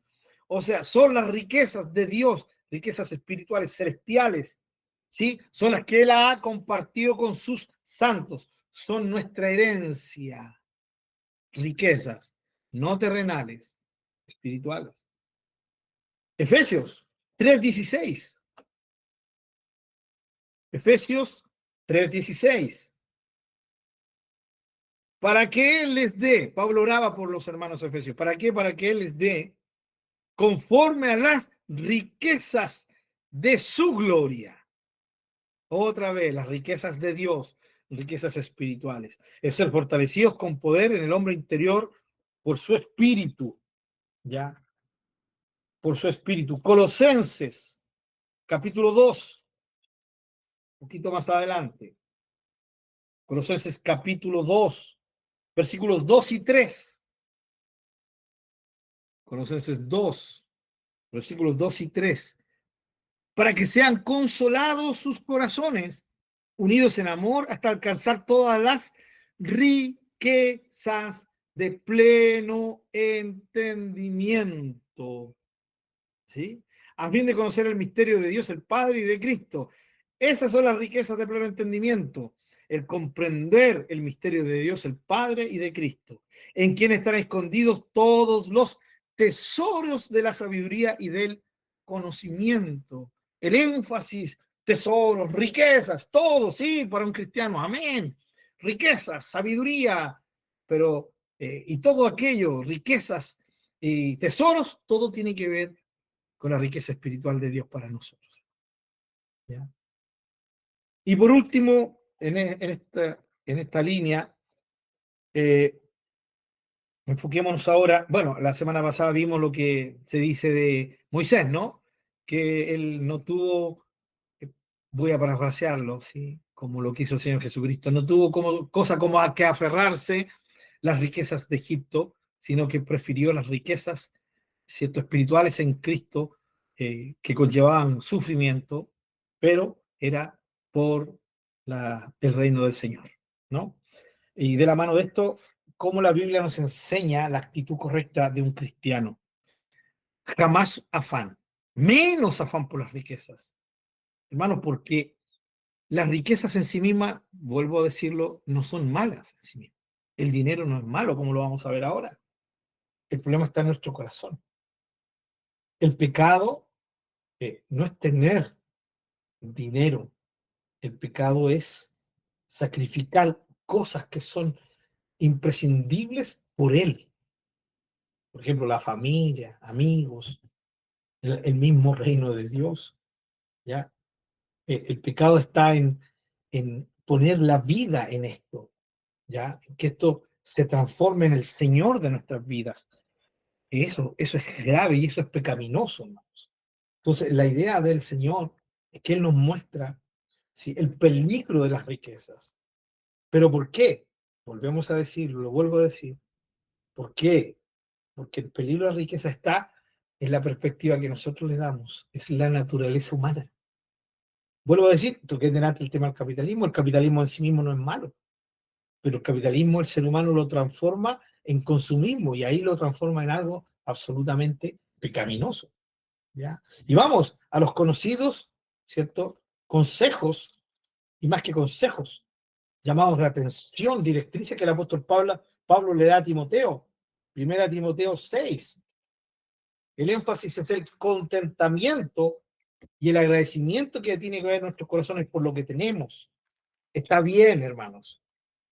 Sigue, alguien dijo, una vez enseñando sobre economía, dijo, aquí no dice que no podamos aspirar a tener una mejor situación económica. Y es verdad, pero sí la base para cualquier cosa es que tengamos contentamiento primero con lo que tenemos, que seamos agradecidos con lo que tenemos ahora. Sobre eso podemos edificar, pero Dios quiere que estemos agradecidos por lo que tenemos. Y luego que vayamos avanzando, pero en dependencia de la voluntad de Dios. Primera Timoteo capítulo 6,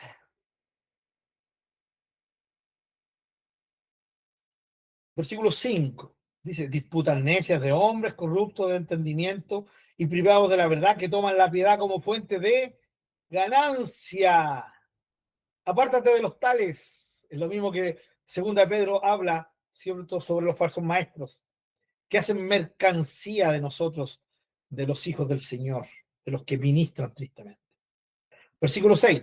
Pero gran ganancia es la piedad, acompañada de contentamiento. Fíjense cómo Pablo contrasta las dos ganancias. Versículo 5, hablando de estos falsos maestros, ¿ya? De estos hombres perversos, ¿ya? Dice que hacen, ¿cierto? Usan la piedad como fuente de ganancia.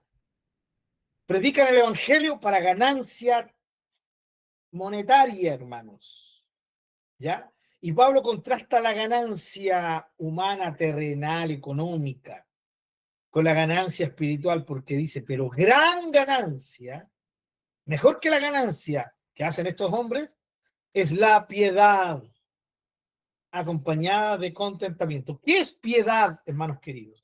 Para nosotros piedad, alguien piadoso, es alguien que es misericordioso, ¿no? Esa es una de las acepciones del término piedad en español. Pero la palabra piedad tiene otra acepción, ¿sí? Y que es la bíblica. Una persona piadosa es una persona devota, que tiene devoción por Dios. Alguien piadoso es alguien que tiene una profunda dedicación a Dios. Eso es lo que quiere decir piedad aquí. Gran ganancia, entonces, es esa devoción, esa dedicación que se tiene al Señor. ¿Ya? Sinónimo entonces de piedad sería devoción, devoción por Dios, ¿no? Gran ganancia es la piedad, la devoción, la dedicación a Dios, acompañada de contentamiento, porque nada hemos traído a este mundo y sin duda nada podremos sacar. O sea, ese dicho, ¿cierto? Sin nada llegué, sin nada me voy, es bíblico, sale de la Biblia. ¿Ah? Es bíblico totalmente. ¿Ya? Versículo 8. Así que, hermanos, entonces, teniendo sustento y abrigo, estemos contentos con esto. ¿Quién nos dice esto? El apóstol Pablo, del mismo que hablamos en delante, que decía, estoy, ¿cierto?, completamente en paz si paso necesidad o si tengo abundancia.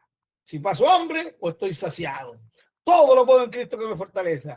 Me fortalece. No importa lo que venga, no importa la situación económica, no importa la situación terrenal, en el Señor yo recibo fuerza y estoy experimentado para vivir cualquier situación. Cualquier situación. Ese mismo hombre nos dice aquí que teniendo sustento y abrigo, estemos contentos con esto. Ser agradecidos con esto. ¿Ya? Ser agradecidos con esto. Déjenme ver un poquito aquí, antes de seguir, no pierdan eso, ¿no? Hebreos, Hebreos 13:5. Miren lo que dice Hebreos 13:5. Sean sus costumbres sin avaricia, contentos con lo que tienen ahora. Porque él dijo, no te desampararé ni te dejaré. Amén. Así es. Esa es nuestra confianza. No lo que tenemos, no lo que logremos tener, sino el hecho de la fidelidad de Dios que suplirá todas las necesidades. Por eso, Pablo dice de la mano del escritor de Hebreos que tenemos que estar contentos con lo que tenemos. Versículo 9, volvemos a 1 Timoteo. 1 Timoteo 6:9. Porque los que quieren enriquecerse, miren que claro es Pablo, caen en tentación y lazo. Y en muchas codicias necias y dañosas. ¿Quiénes?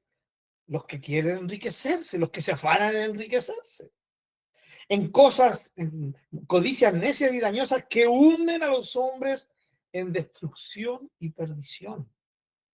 Versículo 10, y aquí está el versículo. Porque raíz de todos los males es el amor al dinero. Como alguien dijo por ahí, no es el dinero, es el amor al dinero. Es el amor a la ganancia terrenal, a la riqueza terrenal, el cual, hablando del dinero, codiciando algunos, se extraviaron de la fe y fueron traspasados de muchos dolores. Muy directo con esto, hermanos queridos.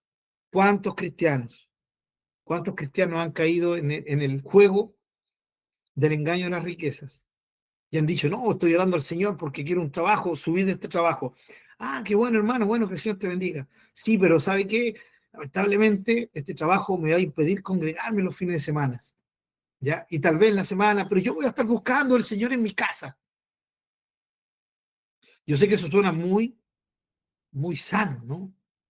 Hoy día para muchos suena muy sano, ¿no? Es que este trabajo no va a salir, va a hacer que yo tenga la capacidad de darle mejor vivir a mi esposa, a mis hijos o a mí mismo, ¿ya? Pero hay que hacer un sacrificio y ese sacrificio va a tener que ser que voy a tener que trabajar más y eso y, en sí mismo, humanamente, eso no es malo.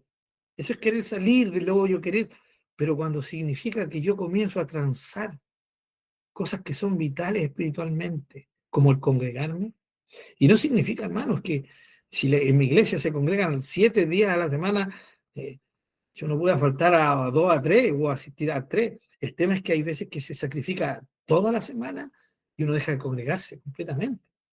Y claro, tal vez económicamente va a avanzar, va a crecer. ¿Y la vida espiritual?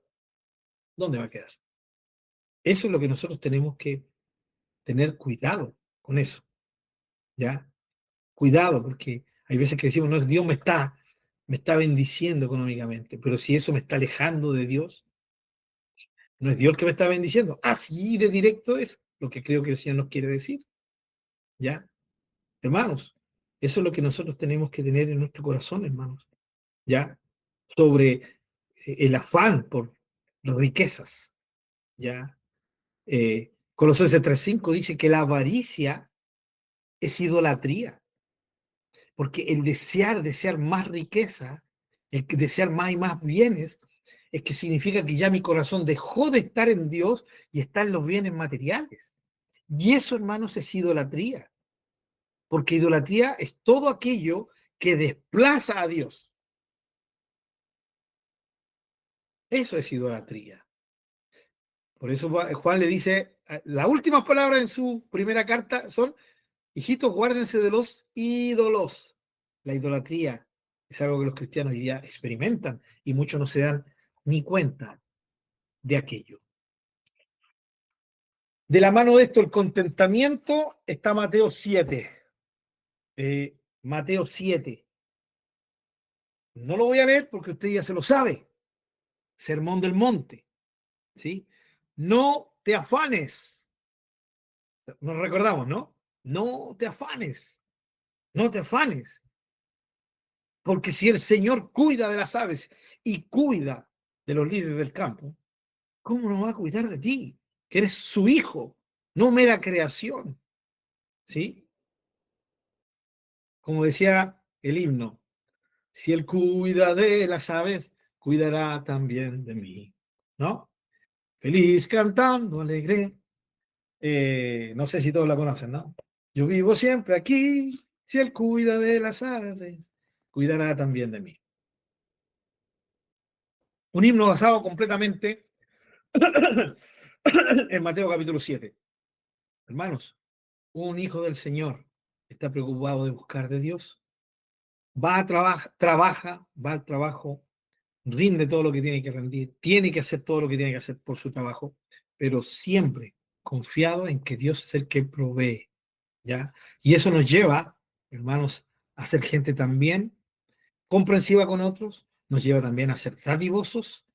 Por ejemplo, Proverbios 30, versículo 7 al 9, dice, por favor, ¿ya? ¿Cómo? Si tú tienes la posibilidad de ayudar, estoy parafraseando, si tú tienes la posibilidad de ayudar a tu prójimo y no lo haces, ¿de qué estamos hablando?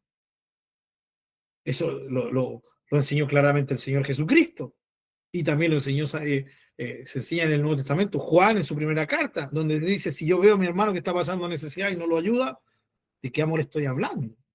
¿No? Y son, hermanos, mensajes tan directos, tan claros, que no merecen ni interpretación. Están clarísimos ahí en la Escritura. Lo del afán está clarísimo.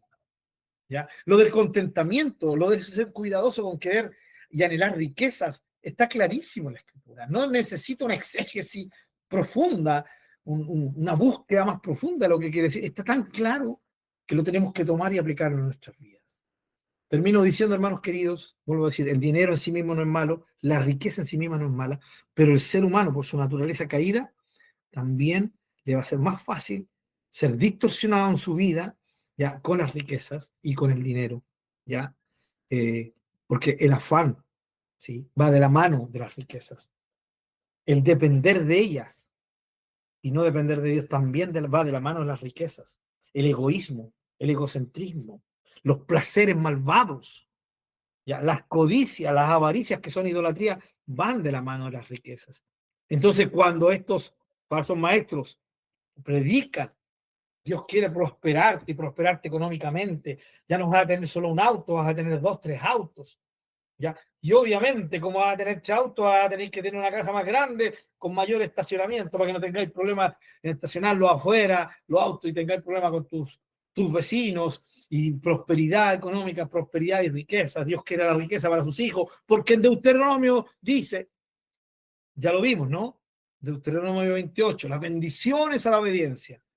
Pero esta gente no habla de las maldiciones en contra de la desobediencia. No lo tocan. Entonces, solo están vendiendo, ¿sí?, esa parte que les conviene. Y digo vendiendo, hermanos, no figurativamente, literalmente, porque, como vimos recién, ¿sí?, los falsos maestros usan la piedad, usan, ¿cierto?, el promover el evangelio como un medio para enriquecerse. Lo mismo en 2 Pedro, ya, capítulo 2, donde dice que los falsos maestros hacen mercadería de nosotros, ¿no?